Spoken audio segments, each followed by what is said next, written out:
예레미야 30장 10절부터 17절 말씀 가지고 상처를 치료하리라 라는 제목으로 하나님의 말씀을 증거하겠습니다. 상처를 치료하리라. 17절에 이렇게 기록하고 있습니다. 내가 너의 상처로부터 새 살이 돋아나게 하며 너를 고쳐주리라. 하나님은 우리를 고쳐주기 원하십니다. 우리가 어떤 상처가 있든지 어떤 마음의 답답함과 마음의 상처로부터 있든지 하나님 우리를 고쳐주고 벗어나게 해주길 원하십니다. 상처란 단어를 국어사전에 찾아보니까 몸을 다쳐 부상을 입은 자리입니다. 근데 또 정신적, 심리적으로 아픔을 받는 자취가 상처입니다. 정신적, 심리적으로 우리가 아픔을 겪고 있다면 이 시간에 성경 말씀을 통해서 치유받기를 원합니다. 치유되길 바랍니다. 성경 말씀 마가복음 16장 18절에 뱀을 집어올리며 무슨 독을 마실지라도 해를 받지 아니하며 병든 사람에게 손을 얹은 즉 나으리라. 이렇게 기록을 하고 있습니다. 예수님이 말씀하신 거죠. 우리가 이 땅을 예수님을 믿는 그리스도인을 살아갈 때 뱀을 집어올린다는 거예요. 뱀은 마귀를 상징하죠. 뱀을 집어올리고 버리고, 그리고 올려서 버리고 무슨 독을 마실지라도 이 어떤 목사님이 이 독을 상처로 얘기를 하고 있습니다. 어떤 독을 마실지라도 어떤 상처를 받을지라도 우리는 해를 받지 않는 것이 장성한 그리스도인, 성숙한 그리스도인이 받을 위치입니다. 우리는 때로는 현재 고난과 아픔, 또 누가 나를 이런 말을 해서 화나게 해서 분노에 이런 마음을 했을 때 상처를 받죠. 그러나 진짜 성숙한 그리스도인이라면 어떤 독을 마실지라도 어떤 상처를 받을지라도 우리에게 해를 되지 않는, 상처를 받지 않는 그런 그리스도인이 진정한 그리스도인입니다. 우리가 왜 상처를 받는가? 결국은 신앙적으로 말하면 믿음이었기 때문에, 하나님 나를 지키고 돌보신다는 그런 믿음이었기 때문에 상처를 받는 거죠. 오늘 쭉 상처에 대한 하나님의 말씀이 나왔는데 본문을 통해서 어떤 상처가 어떻게 역사하고 또 하나님의 그 상처를 어떻게 치유하는지 살펴보도록 하겠습니다. 시편 139편 23절 24절 이렇게 말하고 있습니다. 하나님이여 나를 살피사 내 마음을 아시며 나를 살피사 내 뜻을 아옵소서. 내게 무슨 악한 행위가 있나 보시고 나를 영원한 길로 인도하소서. 하나님이여 나를 살펴주시고 내 마음을 좀 알아서 내 뜻을 알아달라는 거죠. 그러니까 내가 내 뜻을 모르니까, 내 마음과 상처를 모르니까 나를 살펴달라고 하는 거죠. 그래서 나를 알아야 적도 알고 이길 수 있게 되는 거죠. 날마다 삶 속에서 영적 전쟁의 승리하게 될 수 있는 거죠. 마귀는 상처를 공격해서 나를 공격해 오는 것입니다. 이 설교를 준비하면서 제 상처를 생각을 해봤습니다. 저 상처가 어렸을 때는 좀 많았고 청년기에 좀 갈등을 겪다가 예수 믿고 신학을 하면서 제 상처가 많이 치유된 것을 경험합니다. 잠깐 나누고자 하는 것은 제가 어떤 상처가 있었고 어떻게 하나님이 인도하셔서 치유했는지 잠깐 나누겠습니다. 저는 부모님이 일찍 돌아가셨기 때문에 7살 때, 8살 때 돌아가셨기 때문에 부모가 없는 그런 상처가 있습니다. 부끄러워, 수치스러워. 초등학교 때 이렇게 가정 환경을 조사하면 이렇게 있잖아요. 그때 안 들어도 되는 걸 막 들은 거예요. 얼굴 빨개지면서 부끄러워, 막 숨고 싶은데 제가 왜 그런지 모르겠어요. 지금 생각해보면 모범생 기질이 있었다. 꼭 모범생이야 돼야 된다는, 실험을 안 해도 되는데 꼭 손을 들고 부모님 계시는 사람 다 계시죠? 네, 없습니다. 막 손 들고 얼굴 빨개지면서. 근데 초등학교 때, 중학교 때 상처의 대부분이 열등감, 부모 없다는 거, 서로 그런 게 많았어요. 가정 환경 조사할 때. 그래서 제가 중학교 때 이렇게 생각해보면 제가 이렇게 부끄러움 많이 타서 얼굴이 빨개졌어요. 남자인데도 불구하고 얼굴이 사람 앞에서 얼굴이 빨개지고 또 친인척들 가면은 말도 제대로 못하고 이런 상처가 있었어요. 그러니까 왜 그랬을까 하나 생각해보니까 부모가 없기 때문에, 나를 든든한 백그라운드가 없기 때문에 어디 가서든지 막 수줍어하고 인사도 못하고, 학급 시간에 발표할 시간 되면 막 불안하고 두근두근하고 얼굴 빨개지고, 이게 제 상처가 됐던 것 같아요. 중학교 때 교회를 다니고 예수님 믿으면서 그 상처가 완화되고 청년기 때 또 신학을 하면서 내가 왜 그럴까 내 자신을 발견하고 찾게 됐어요. 또 하나 상처는 눈이 제가 작았잖아요. 지금 눈이 굉장히 지금도 작은데 옛날엔 더 작았어요. 더 작아서 수술을 했어요. 지금. 쌍꺼풀 수술을 안검하수라고 병원 가보니까 안검하수라는 병명이 있어서 쌍꺼풀 수술하고 근육이 없는 눈 근육을 이렇게 들어올리는 근육이 없었던 거예요. 그래서 이렇게 수술을 해서 눈 근육을 이렇게 들어올리는 수술을 한 거예요. 근데 눈 근육이 없어 이렇게 올라가는 근육이 그래서 근육을 이렇게 넣어갖고 올린 거예요. 그러니까 어렸을 때부터 눈이 자꾸 막 누가 쳐다보고 막 부끄럽고 그런 거예요. 그거를 이제 좋은 감정을 해소하고 누가 얘기해주고 피드백 받고 그래야 되는데 그러지 못하니까 누가 막 쳐다보고 분노가 막 일어나고 막 장애인의 마음이에요. 장애인들이 누굴 막 쳐다보면 부끄러울 거예요. 저도 그런 마음을 느껴봤어요. 그래서 제 상처의 대부분은 수치심과 부끄러움, 또 분노 이런 거죠. 상처에 대한 설교를 하기 때문에 제 상처를 뒤돌아보는 거죠. 하나님은 제가 예수님 믿고 하나님 자녀로서 이렇게 거룩하게 살도록 인도를 하셨습니다. 결국은 하나님 아버지, 내가 부모님이었기 때문에 아빠라는 소리를 못 해보고 아버지라는 소리를 엄마라는 소리를 못 해봤는데 하나님 만나면서 아버지라는 소리를 하면서 기도 시간 크게 주여 아버지 아빠 하면서 치유가 되고 해소가 됐던 것 같아요. 신학생 때 그런 어떤 신학을 공부하면서 성경적인 가치관을 공부하고 연구하면서 또 내 자신에게 주입식으로 아니면 내 자신 경험하는 거죠. 아, 하나님 나를 살아계시고 나를 돕고 있고 든든한 이 세상에 버팀목이 되어주는 그 아버지구나 깨닫고 연구하면서 내 심리적인 그 열등감이 해소가 됐던 것 같아요. 그러니까 누구나 다 열등감이 있고 교만과 이런 게 인생의 어떤 살다 보면 겪는데 그걸 어떻게 해소해주냐. 누가 건강한 부모님이 피드백을 해주거나 상담을 해주거나 해소가 돼야 되는데 그런 게 대부분이 없어요. 한국 가정들에서. 신앙 안에서 주님을 만나는 주님이 아버지가 되셔서 나를 치료하시고 인도하시고 그걸 많이 경험한 것 같아요. 그래서 제가 아직도 좀 목회자로서 100% 안 차는 부분은 그분이 아직 개발이 안 됐기 때문에 어디 가서 수줍고 하고 또 뒤로 빠지려고 하고 우유부단하고 앞서지 못하고 맨날 뒤에 가서 나는 그냥 이렇게 그런 게 내 어떤 지금 목회에도 적용이 되고 있어요. 그러나 그걸 하나님이 극복하고 개발해서 나를 쓰실 줄 믿습니다. 네. 오늘 성경 시편 130편 23절 24절에 내 마음을 아시고 내 마음을 살피사 했거든요. 자기 자신을 모르면 신앙이 성숙할 수 없어요. 그 상처 때문에 자신이 얼마나 상처 때문에 힘들어하고 몸부림치고 있는지를 알려달라고 시편 139편에서 기도한 우리도 그렇게 기도해요. 진짜 내게 상처가 어떤 것입니까? 나를 알아주시고 그래서 좀 얘기 좀 해주십시오. 하나님 내 상처를 좀 알기 원합니다. 그러면 알려줘 하나님. 얘기를 해주고 치료해준다는 자신의 상처를 알고 상처의 감옥에서 벗어나야 합니다. 그 열등감의 감옥에서 수치심의 감옥에서 벗어나야 돼요. 제가 수치심이었기 때문에 남자인데도 어디 가면 얼굴 빨개져요. 옛날에 그랬어요. 지금은 안 빨개져요. 거의 안 빨개지고. 근데 어디 가면 막 쭈삐처럼 막 얼굴 빨개지니까 막 더 숨게 되고 그런 거죠. 그래서 제가 제 자신 알고 있죠. 영성훈련은 나를 아는 데서부터 시작하는 거예요. 내 상처가 뭔가, 내 열등감이 뭔가. 그래야 주님의 도움을 받고 인도를 받을 수 있죠. 성령님의 도움을 통해서 자기 자신을 알고 있는 그대로 상처 그대로 주님께 맡기시고 치료하시는 시간 되시기 바랍니다. 오늘 에레미야 30장 1절부터 9절까지는 포로 기반 약속을 하는 거고 10절부터 10절까지는 상처 치료를 약속하는 거예요. 그리고 18절부터 24절까지는 구체적인 회복을 약속하는 것입니다. 본문은 하나님 백성에 대한 회복을 약속하는 장면입니다. 다시 말하면 회복 속에 그 상처가 포함돼요. 상처를 치유하겠다 그런 거죠.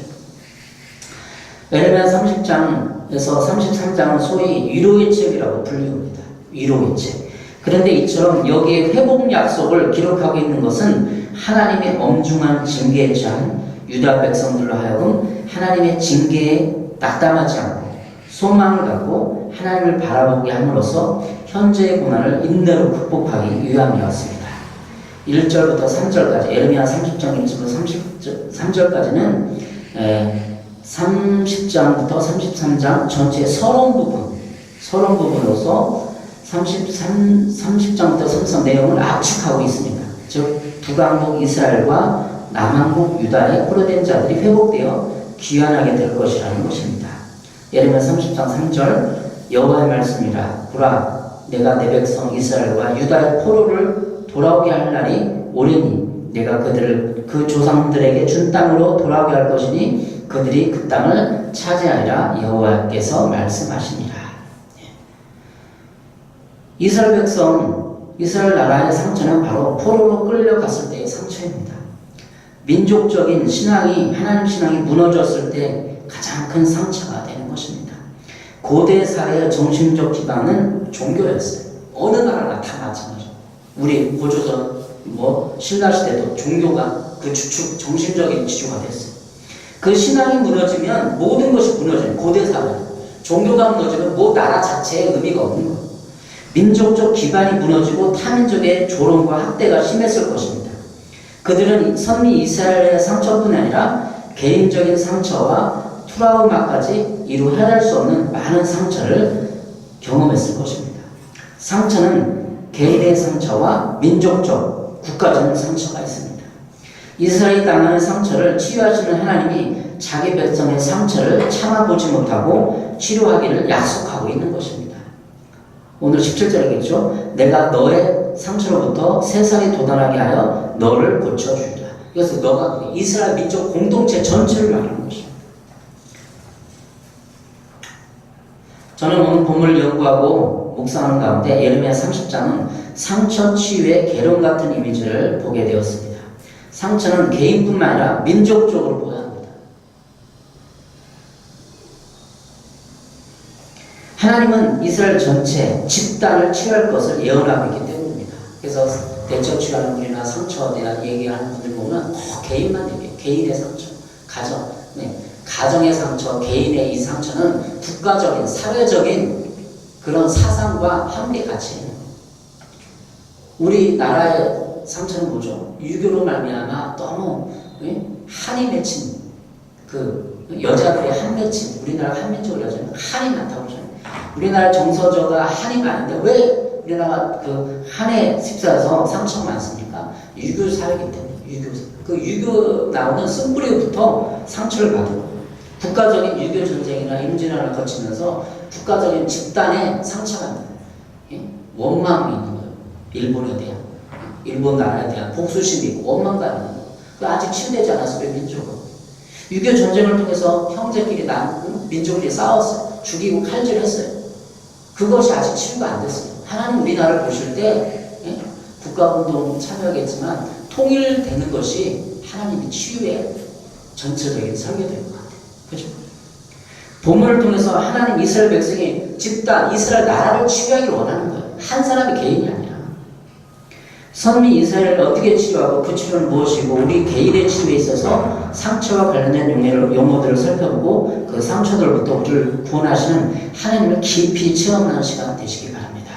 첫 번째로 오늘 본문을 통해서 하나님은 어떻게 이 공동체, 나라 전체를 치유하는가, 개인을 치료하는가. 첫 번째입니다. 10절, 11절에 포로 상황을 두려워하지 말라라고 말씀하셨습니다. 두려워하지 말라. 그러니까 상처 치유에 대해서 가장 근본적인 해결책은 두려움을 해결해요. 두려워하지 말라. 10절, 11절을 보겠습니다. 여호와의 말씀이라 그러므로 나의 종 야곱아 너는 두려워하지 말라. 이스라엘 놀라지 말라. 내가 너를 먼 곳으로부터 구원하고 먼 곳이 어디 이방 나라 포로로 잡혀가기 때문에 내 자손을 잡혀가는 땅에서 구원하리니 그렇게 기록을 하고 있습니다.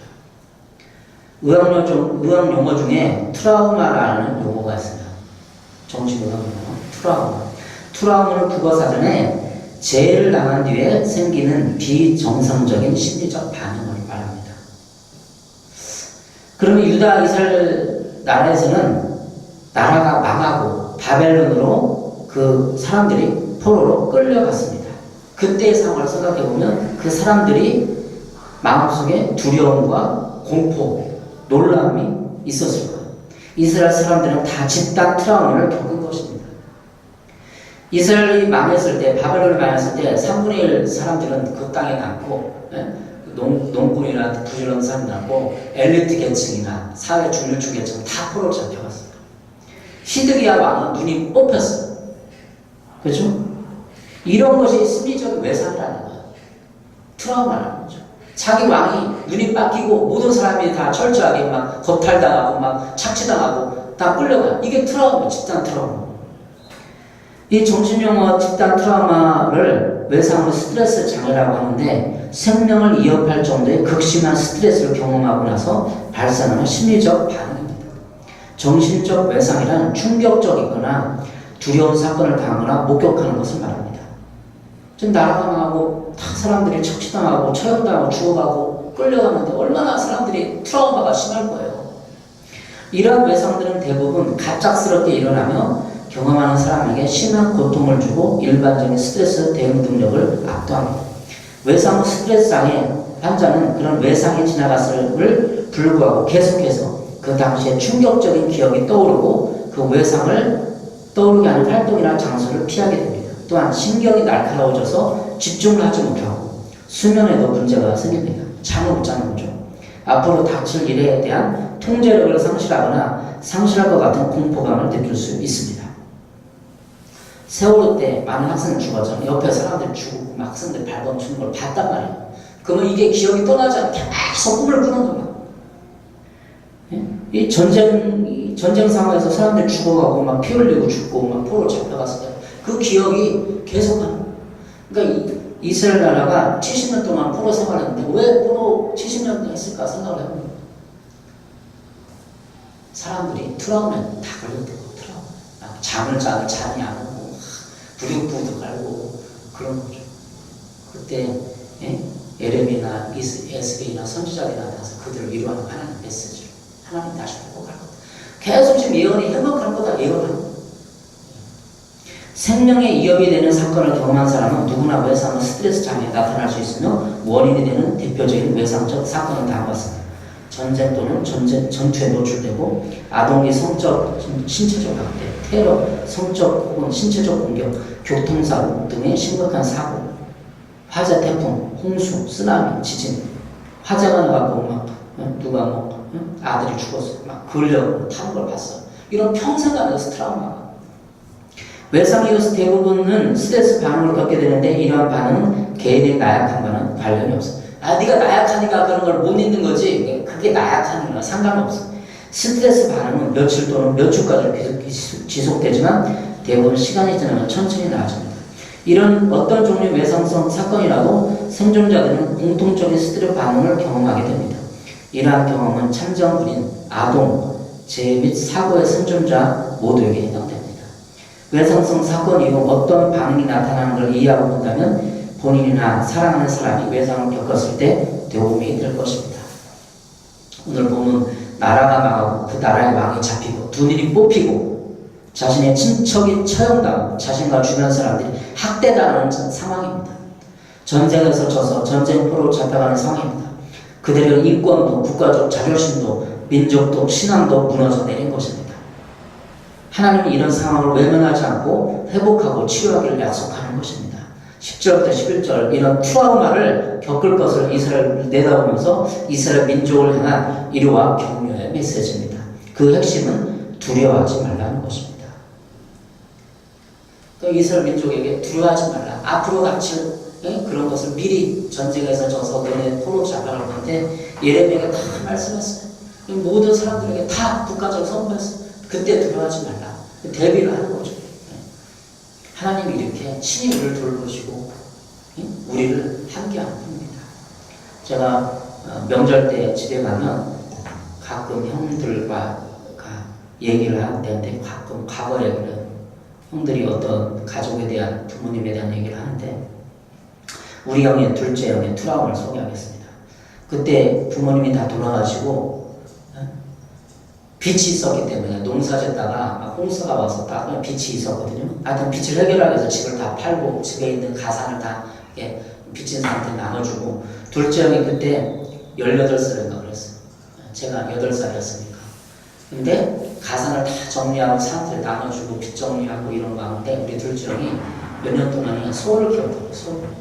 소를 키웠는데 소를 얼마나 애주중에 키웠겠어요. 재산 놈이니까. 둘째 형이 18살 때, 고등학생 때 정도 이렇게 나이가.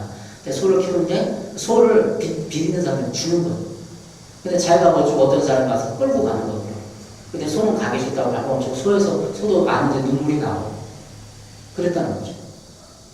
근데 그것을 이제 끝나고 가족들과 진짜 형제들이 이제 모여 살고 부천에 이사를 살게 되는데 꿈을 꾸면 그냥 소가 나타나는 거예요. 소가 나타나는 거예요. 가기 싫고 발버둥 치고 막 나머지는 꿈을 최근에 3년 전까지 꿨대. 3년 전까지 들어서 직접 둘째로 꿈을 꾸면 항상 그 꿈을 꾸는 거예요. 소가 막 발버둥 치고 가기 싫다고 눈물을 흘리고 그 소에 대한 애착이 얼마나 강했고 그 가난에 대한 애착이 얼마나 강했으면 그런 꿈을 몇십 년 동안 꾸겠어요. 18살 때부터 지금 뭐 성인이 다 됐으니까.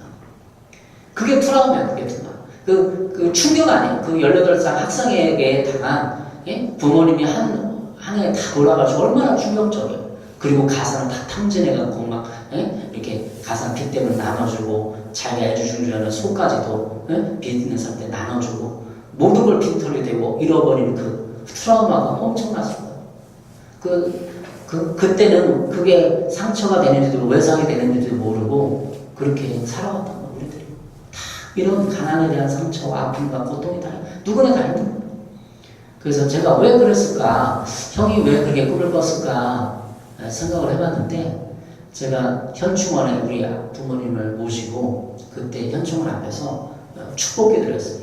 형들에게, 예? 이 김씨 집안의 가문이 복되고 잘 되기를 위해서 기도합니다. 현충원 내려가서 기도를 했거든요. 그때 이후로 제가 생각할 개인적으로 해서 그 형의 꿈이 없어진 것 같아요. 하나님의 은혜를 베푸셔 그 꿈이 없어지고 가난을 떠나고 형이 좀 이렇게 심리적으로 임하는 것 같았던 것 같아요. 제가 개인적으로 해석하는 거예요. 사람들은 이렇게, 예? 국가적인 전쟁 상황에서 재난 상황에서 트라우마도 없지만 이런 어렸을 때 상처를 통해서 트라우마를 우리들은 분명히 있어요. 집착하고 과거에 연연하는 것이 있다고. 여러분, 이런 상처도 하나님이 만지시고 치유하기를 원하십니다. 12절부터 15절은 하나님 없이는 상처 치료는 없다는 것을 말해주고 있습니다. 오늘 보면 두 번째 메시지는 12절부터 15절까지인데 12절 보면 참 이상해요. 읽어보겠습니다. 여호와께서 이와 같이 말씀하시되 내 상처는 고칠 수 없고 내 부상은 중하도다. 좀 이상하죠? 13절 내 송사를 처리할 재판관이 없고 내 상처는 약도 없고 처방도 없도다. 네, 그렇죠.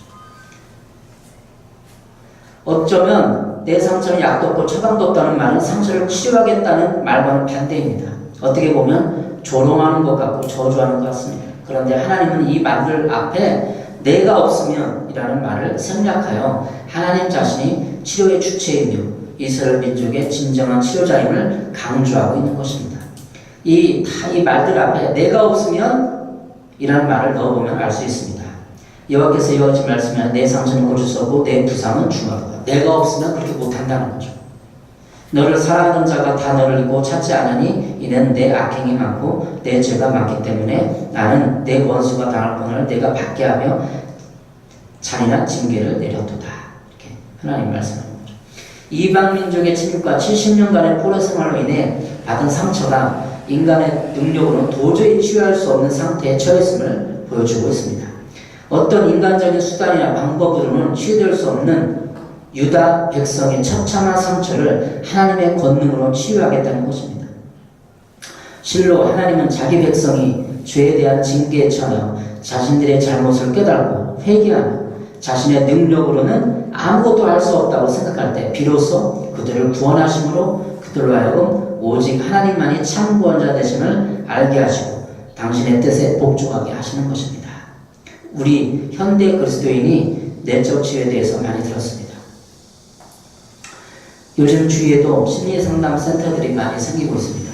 일반 사람들도 일상의 스트레스와 상처들을 많이 도움받고 있습니다. 그곳에서 심리상담 센터에서. 그런데 거기에는 한계가 있습니다. 정신적 유황과 긴장과 두려움을 완화시켜 줄 수는 있지만 100% 치료가 가능할지 모릅니다. 우리의 상처는 두려움과 공포는 무의식에 가라앉고 그래서 무의식에 남아서 잠재의식까지 내려가기 때문입니다. 내적 치유의 좋은 책으로는 데이빗 시멘스가 쓴 상한 감정의 치유, 또 상한 감정과 억압된 기억의 치유 등이 있습니다.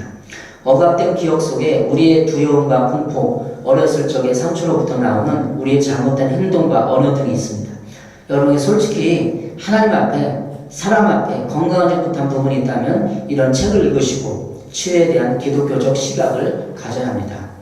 그래서 기억 속에 잠재된, 무의식 속에 잠재된 상처들은 나를 끌고 가고 있습니다.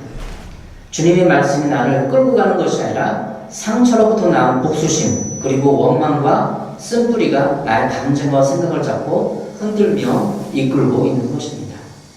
이 책들에서 말하는 원리는 간단합니다. 성령 하나님이 과거의 기억과 감정 그리고 생각들을 떠올려 주시고 그 현장에서 주님이 이루하시고 주님이 보는 관점으로 음성을 듣거나 주님으로부터 위로를 받는 것입니다. 집회 현장이나 개인이 그러한 장면들 속에 주님이 음성과 위로를 받으면 상처가 완화되고 회복되는 것입니다. 그래서 오늘날의 진정한 치료는 성령 하나님의 도움 없이는 결코 가능하지 않습니다. 정주영 회장이 이북에 갈 때, 예전에 이북에 갈 때 뭘 끌고 갔죠? 소떼를 끌고 갔어요. 그분의 마음속에도 돈 하면 어렸을 때 소를 못 키우는 한이 있었을 거예요. 예를 들자면 성령 하나님 우리 둘째를 치유할 때 그 소를 끌고 갈 때 주님이 그 소를 잡고 함께 이렇게 못 가게 막는 장을 봤다고 하면 치유될 거죠. 그러니까 우리 기억 속에 있는 그런 과거의 부당한 그런 대우나 상처나 이런 걸 떠올리고 예수님이 그거에 서 있고 못 나가게 그것을 못하게 예수님이 보여주는 것을 상상으로, 물론 여기서 말하는 상상은 우리 인정이 아니라 성령의 도움을 요청하는 거죠. 그렇게 했을 때 우리가 치유된다는 거죠. 그리고 또한 주님이 메시지를 듣는 거예요. 내가 너를 여기서 지켜주겠다. 그 소떼보다 100마리 소떼를 네가 크면 너에게 주겠다. 힘을 내라. 이루하더라. 너희 집안이 이렇지만 미래에는 너희가 큰 부자가 되어서 다른 사람에게 도와주는 사람이 될 것이다. 이 메시지를 들었다고 하면 형이 금방 치유되지. 그 메시지를 안 들었기 때문에 평생 꿈을 꾼 거예요. 공포에 시달린 거죠. 주님은 우리에게 과거의 기억 속에 있는 죄나 기억 속의 상처까지도 이렇게 치유해 놓아가죠. 집회 가운데, 예배 가운데 내가 주님이 나갔을 때 그런 기억 속에 있는 것까지를 치유하십니다. 세 번째로 16절부터 17절까지는 원수 보복과 세살이 도달하게 하여 치유하십니다.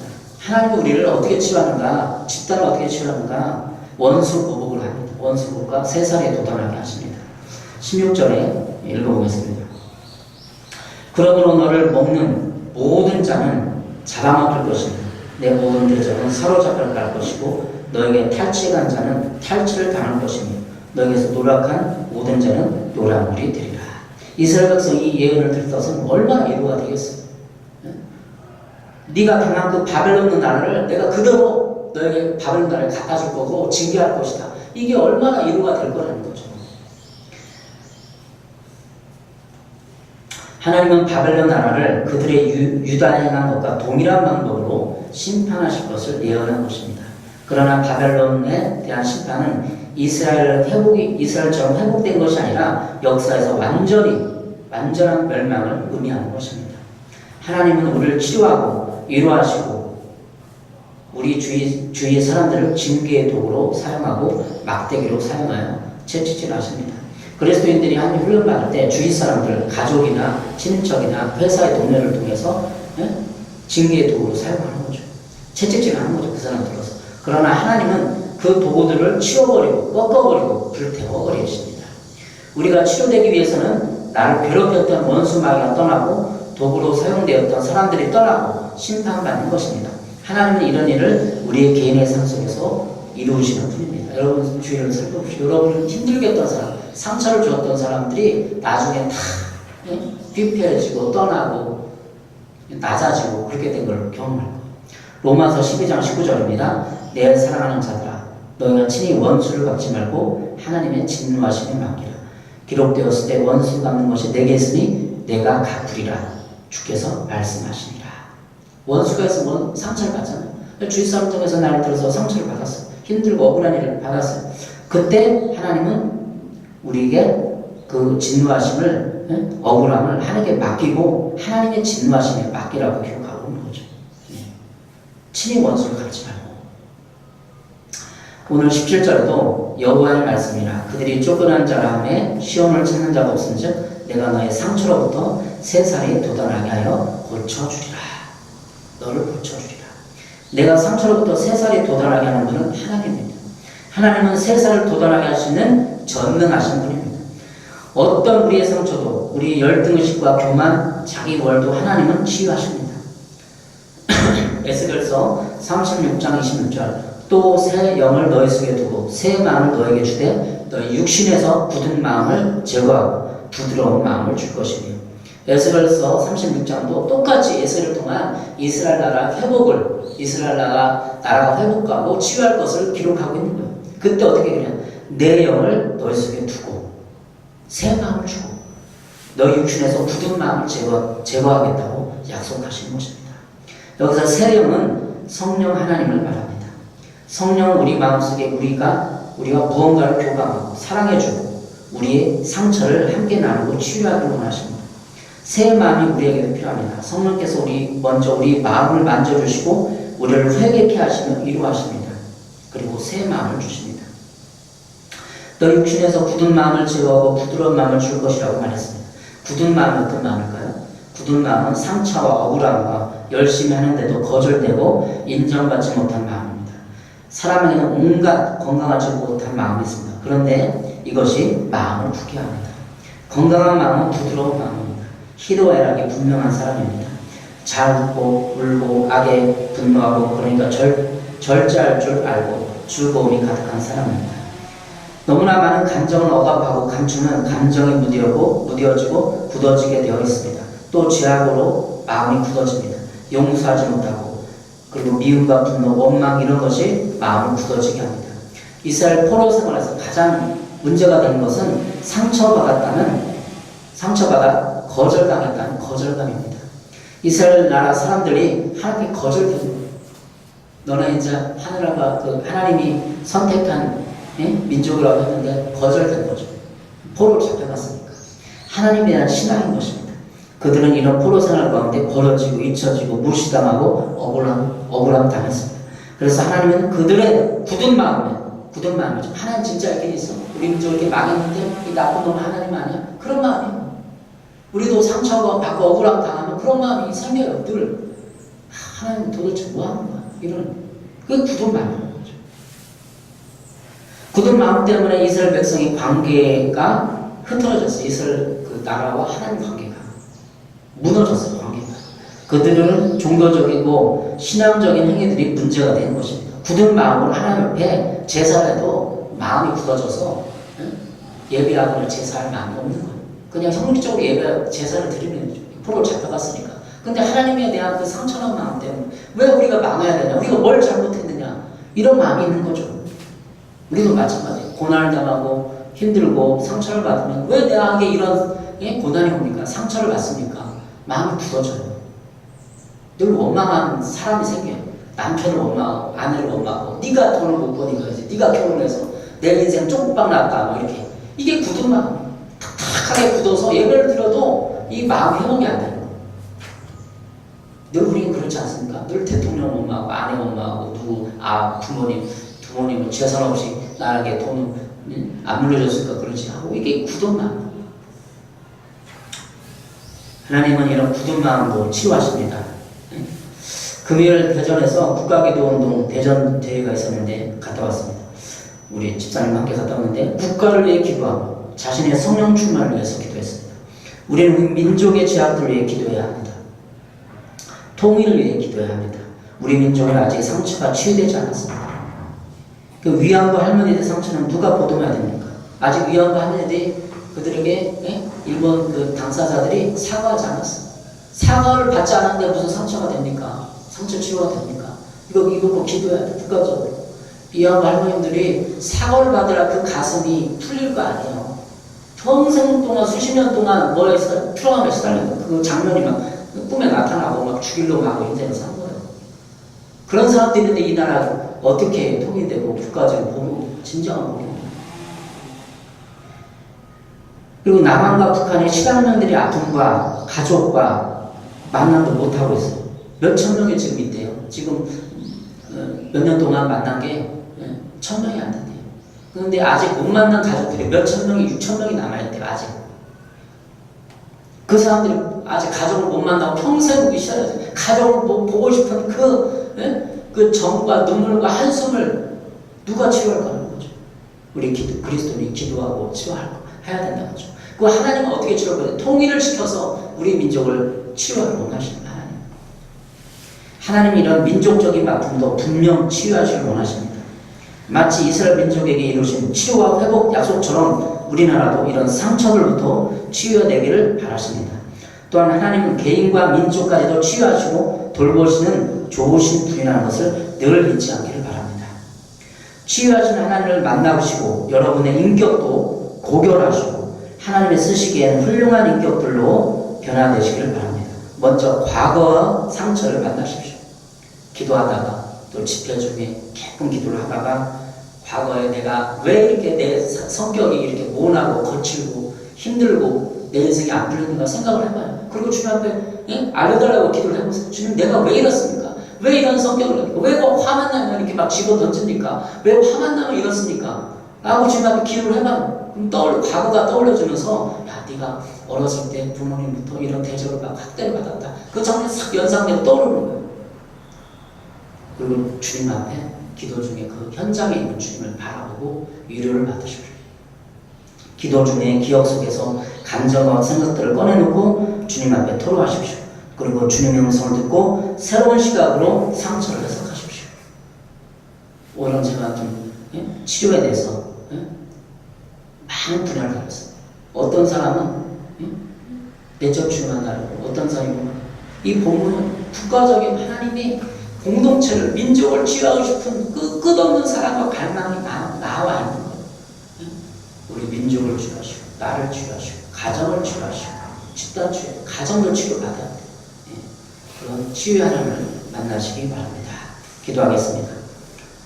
사랑해 주님 감사합니다. 이 시간에 하나님 우리를 치유하시고 우리 과거의 상처를 꺼내시어 다시 재생시키고 회복하는 주님을 만납니다. 이스라엘 민족의 국가적인 아버지 치유도 허락하셨듯이 이 나라 민족을 치유하시고 우리를 치유하시고 우리 가정의 마음속에 남아있는 쓴뿌리들, 원망과 불평과 모든 고집들도 치료해 주시옵소서. 예수님의 이름으로 기도했습니다. 아멘.